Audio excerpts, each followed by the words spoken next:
سلام دکتر زاکر نایک. نام من هریس است. من از شهر فینیکس آریزونا در ایالات متحده هستم. من کارآفرین و مدیر بازاریابی هستم. دو تن از دوستان من در آمریکا با تماشای ویدیوهای یوتیوب شما مسلمان شدند. یکی از آنها مسیحی بود و دیگری آتئیست بی خدا. یکی از دوستانم دیویدی چگونه با یک آتئیست بحث کنیم از شما را به من داد که آن را تماشا کردم. اما آن ویدیو پاسخ سوال مرا نداد. من این سوال را از افراد زیادی پرسیدم، اما هیچ پاسخ رضایت بخشی دریافت نکردم. از افراد باهوش بسیاری پرسیدم، اما در میان تمام دانشمندانی که در یوتیوب دیدم، به نظر من شما منطقی ترین، عقلانی ترین و قابل فهم ترین دانشمندی هستید که تاکنون در عمرم دیدم. و واقعا مهم است که به این سوالم پاسخ داده شود، زیرا هرگز پاسخ قانع کننده‌ای برای آن نیافتم. سوال من دو جنبه دارد، مانند دو روی یک سکه. بخش اول آن این است: من جایی میان آتئیست بودن و آگنوستیک بودن مانده‌ام. مطمئن نیستم در کدام جایگاهم. ببینید، خداوند کل این جهان را خلق کرده و قرآن بسیار سخن میگوید که این کار چقدر زمان برده و کوه‌ها را آفریده و اینکه زندگی قرار است یک آزمون باشد و غیره. سوال من این است: بسیار قبلتر از اینکه خداوند تصمیم بگیرد کل این جهان را خلق کند، قبل از اینکه تصمیم بگیرد انسانها را بیاورد، قبل از اینکه تصمیم بگیرد پیامبر اسلام یا آدم و حوا را بفرستد، بسیار قبل از اینکه حتی برای انجام این کارها برنامه ریزی کند، او نتیجه نهایی را میدانست. او میدانست که در پایان از برخی انسانها ناامید خواهد شد و آنها را به آتش جهنم خواهد انداخت. او میدانست که آنها میسوزند، میدانست شکنجه میشوند و آنجا زمانی است که بابت اعمالشان توبه میکنند. بسیار قبل از آنکه کل جهان را خلق کند، میدانست که نتیجه قرار است بد باشد.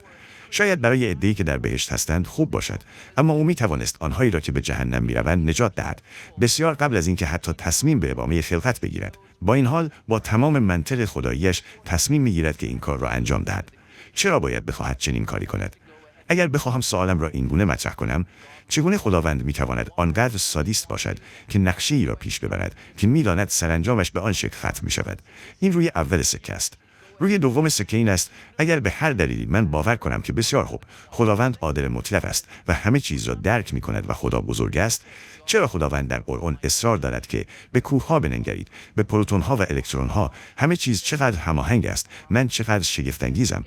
چرا ما را مجبور می‌کند که خلقتش را شگفت‌انگیز بدانیم، در حالی که این کار برای خداوند مثل آب خوردن بوده است؟ منظورم این است که او فقط کافی بود بگوید موجود شو و انجام می‌شد.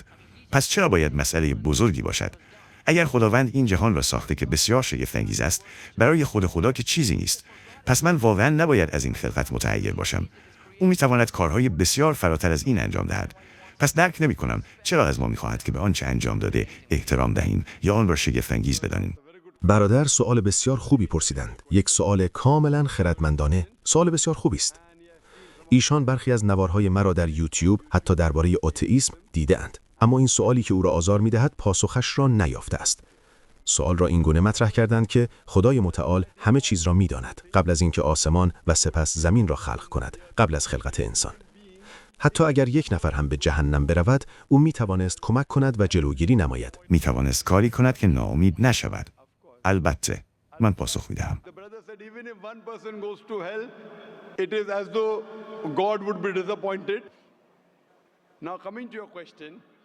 برادر گفت حتی اگر یک نفر به جهنم برود، گویی خداوند ناامید می شود.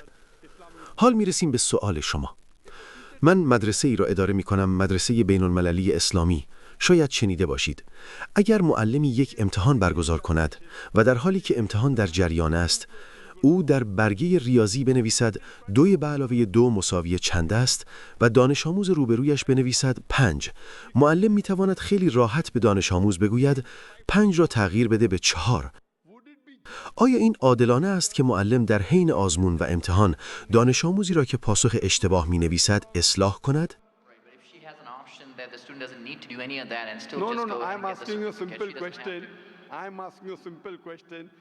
من دارم یک سوال ساده می‌پرسم. معلم برگه سوالات را به تمام دانش آموزان داده است. در آن موقعیت خاص معلم می‌تواند بگوید دانش آموز عزیزم 5 را به 4 تغییر بده. دیگر دانش آموزان چه فکر می‌کنند؟ میگویند ناعادلانه است. اما همزمان شما میگویید او میتواند یک شرایط کاملا متفاوت خلق کند. او مجبور نیست این شرایط را ادامه دهد. اما میگویند خداوند میتواند چیزی خلق کند که بی‌نقص باشد و اشتباه نکند. درست است؟ خداوند قبلا این کار را کرده است. او فرشتگان را آفرید. خداوند فرشتگان را خلق کرد. فرشتگان هرگز برخلاف هیچ دستوری از خدا عمل نمی‌کنند. اما انسان مخلوقی برتر از فرشته است. فرشتگان از خود اراده آزاد یعنی اختیار ندارند. اگر نوارهای مرا نشنیده اید، اکنون به شما میگویم. فرشتگان مخلوق خداوند هستند، اما بهترین مخلوق نیستند. خداوند انسانها را خلق کرد. انسانها اراده آزاد دارند که یا برخلاف خدا عمل کنند یا از خدا اطاعت نمایند. اگر شما انتخاب کرده اید که انسان باشید، اگر از دستوراتش نافرمانی کنید به جهنم می روید و اگر از دستوراتش اطاعت کنید، مقام شما از فرشته بالاتر می رود. زیرا فرشته اراده آزادی از خود ندارد. پس وقتی از خدا اطاعت می کند، کار بزرگی نیست. انسانها مخلوق بزرگ خداوند متعال هستند. خداوند متعال اراده آزاد داده است. آن یک بحث دیگر است که خداوند متعال می‌داند، زیرا او علم آینده را دارد. او برتر است، پس چنین مخلوقی را آفریده که اراده آزاد دارد. این خطای انسان است، نه خدا. اما خدا ما را با آن خطا خلق کرده و میداند که نه، این خطا نیست برادر، این اراده آزاد است. چرا به ما اراده آزاد میدهد وقتی میداند که سرانجام قرار است این تعداد از مردم را در جهنم قرار دهد؟ چرا کاری می‌کند؟ آن یک خلقت متفاوت می بود. آیا شما دوست دارید چیزی خلق کنید که خودش بتواند فکر کند یا کسی را می‌خواهید که مانند ربات فقط صلح‌جو باشد؟ خداوند قبلا فرشته را آفریده است. من از شما می‌پرسم کدام بهتر است؟ فرشته‌ای که از خداوند متعال اطاعت می‌کند یا انسانی که با اختیار از خداوند اطاعت می‌کند؟ کدام بهتر است؟ برای من قطعاً اگر شانس دوباره‌ای داشتم می‌خواستم فرشته باشم. چرا باید ریسک کنم؟ صحیح است. به همین دلیل است که خداوند متعال در سوره اعراف آیه 172 می‌فرماید خداوند متعال تمام انسانها را از نسل آدم آورد و از آنها پرسید آیا خدایی جز یگانه هست؟ همه تصدیق کردند. خداوند در سوره حشر آیه 21 می‌فرماید اگر خداوند این قرآن را بر کوه نازل می‌کرد، کوه متلاشی می‌شد. خداوند در آیه 72 احزاب می‌فرماید این انسان بود که امانت را پذیرفت. شما نادان بودید که گفتید می‌خواهیم انسان باشیم. من و تو نادان بودیم. حال نمی‌توانید بازگردید. زمانی که گفتید می‌خواهم در امتحان شرکت کنم و برگه امتحان را خواندید، ولی کسی از من نپرسید. این را از آدم و حوا پرسیدند؟ نه، خیر برادر، قرآن می‌فرماید از تک تک انسان‌ها پرسیده شد و سپس این حافظه پاک شد. اگر حافظه پاک نشود که دیگر امتحان نیست. خداوند در قرآن می‌فرماید آیا می‌خواهی انسان باشی؟ اگر انسان شوی می‌توانی برتر از یک فرشته شوی یا پست‌تر گردی. اگر نمی‌خواهی انسان باشی فقط رد شو. حتی برای بحث لطفاً بگذارید کامل کنم. شما سوال پرسیدید. بسیار خوب. اگر علاقه‌مند هستید من پاسخ دهم. بله، بفرمایید. پس خداوند متعال از انسانها پرسید و قرآن میگوید ما انسانها نادان یا جهولا بودیم. من و تو هر دو نادان بودیم که انتخاب کردیم وارد امتحان شویم. حال که وارد آزمون شدی، اگر با اراده آزاد از دستورات پیروی کنی از فرشته برتر میشوی. اگر از الله نافرمانی کنی از فرشته پستر میشوی. ما میخواستیم با رتبه ممتاز قبول شویم، من و تو. شما میگویید من به یاد نمیآورم. البته که به یاد نمیآورید. و حتی من هم به یاد نمیآورم، اما من به قرآن ایمان دارم. در روز قضاوت خداوند متعال می‌فرماید حتی یک انسان هم به عدالت الله اعتراض نخواهد کرد. آن روز متوجه خواهیم شد. تنها چیزی که میگویند این است که لطفاً یک شانس دیگر به ما بده. خداوند می‌فرماید خیلی دیر است. زیرا اگر بخواهد به شما شانس جدیدی بدهد، حتی من هم باید دوباره به دنیا بازگردم. همه باید بازگردند. پس قرآن میگوید هیچ کس هرگز به عدالت الله اعتراض نمی کند. آنها درخواست می کنند که خدایا یک شانس دیگر بده. خداوند میفرماید خیلی دیر است. خداوند متعال در همین دنیا با توبه می کنید. الله می بخشد، اما زمانی که مردید دیگر فقط یک بار است. پس در مورد سوال اول که چرا خلق کرد، زیرا این خلقت برتری است. هر شخص منطقی از جمله خود شما باید بپذیرد که شخصی که اراده آزاد دارد مخلوق برتری است نسبت به شخصی که اراده آزاد ندارد. تنها سوال شما این است که به یاد نمیآورم که کاملا صحیح است. زمانی که بمیرید و زنده شوید، آن زمان من و شما همدیگر را ملاقات می‌کنیم. آن وقت خواهید گفت به یاد آوردم.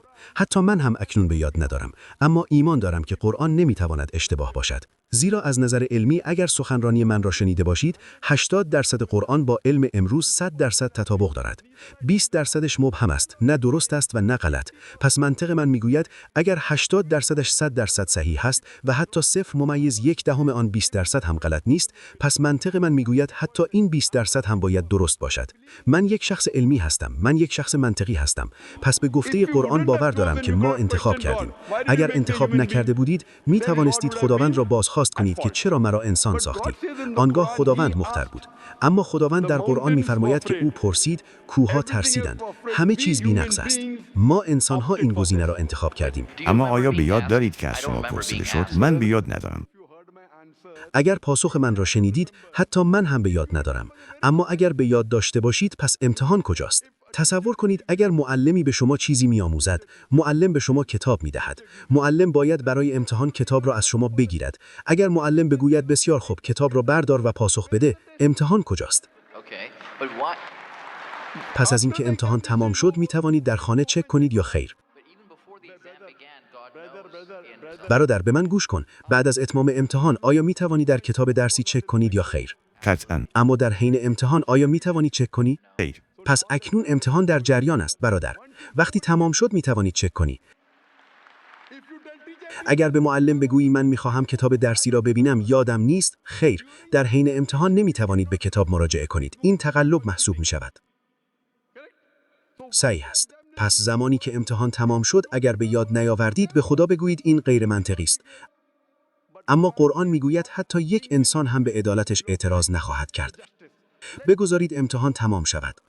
پس امروز من به عنوان یک فرد علمی، به عنوان یک فرد منطقی بر اساس دانش علم و منطقم، وقتی متون دیگر و قرآن را میخوانم، میبینم قرآن تنها کتاب، تنها متن مذهبی در روی زمین است